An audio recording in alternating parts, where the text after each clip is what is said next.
नमस्कार, आपण पाहत आहात परिवर्तन न्यूज 24 म्हणजेच आपली बातमी। निरपक्ष व निर्भीड नवनवीन बातमी पाहण्यासाठी परिवर्तन न्यूज 24 या चॅनलला सबस्क्राइब करा व लाईक करा आणि शेअर करा। धन्यवाद। नमस्कार, आपण पाहत आहात परिवर्तन न्यूज 24। हिंगोली जिल्ह्यातील औंढा तालुक्यातील लाख या गावातील विद्या सुरेश लोंढे हिने 85% गुण मिळवले असून तिचे सर्व स्तरातून कौतुक व अभिनंदन होत आहे। सविस्तर वृत्त असे की विद्या लोंढे ही लाख येथे राहत असून मधुमती विद्यालयात शिक्षण घेत आहे।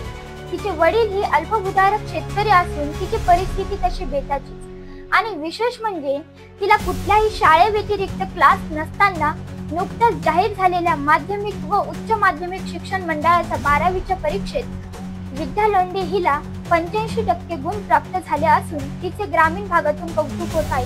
विद्याच्या शाळेच्या वतीने संस्था अध्यक्ष श्री माणिकरावजी लोंढे, मधुमती विद्यालयाचे मुख्याध्यापक तसेच सरपंच श्री संजय लोंढे व ग्रामस्थ लाख याच्या वतीने कुमारी विद्या संतोष लोंढे हिचा सत्कार करण्यात आला, असे आमचे परिवर्तन न्यूज 24 चे हिंगोली जिल्हा प्रतिनिधी SB रांजणे यांनी कळविले।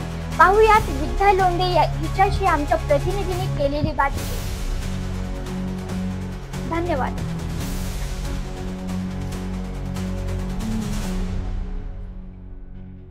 विद्याताई, सर्वप्रथम आपलं न्यूज परिवर्तन 24 या चॅनलमध्ये स्वागत आहे।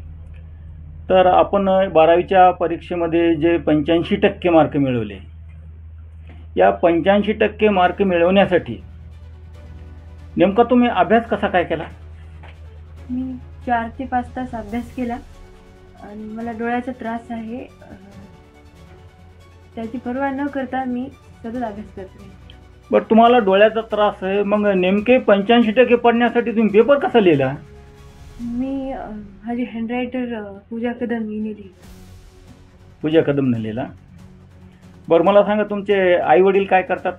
आई घरकाम करते, वडील शेती आणि ड्रायव्हिंग करतात। तुम्ही जो अभ्यास करता याच्यासाठी कुठं कोचिंग क्लास काय ट्युशन लावलेलं होतं का? नाही ना। तुमच्या या यशाचं श्रेय कुणाला देता तुम्ही? माझी शाळा, शिक्षक, संस्थेचे अध्यक्ष माणिकराव लोंढे आणि माझे आई वडील। बरं, आता यापुढं तुमची शिक्षण घेण्याची इच्छा आहे का? हो। नेमकं काय शिकायचं तुम्हाला? Civil service. तर तुमची इच्छा खूप दांडगी तुम्ही ठेवलेली, चांगली इच्छा आहे तुमची। यासाठी तुम्हाला आणखीन परिश्रम करावं लागतील, जास्त अभ्यास करावा लागेल आणि चिकाटीने मेहनत करावी लागेल।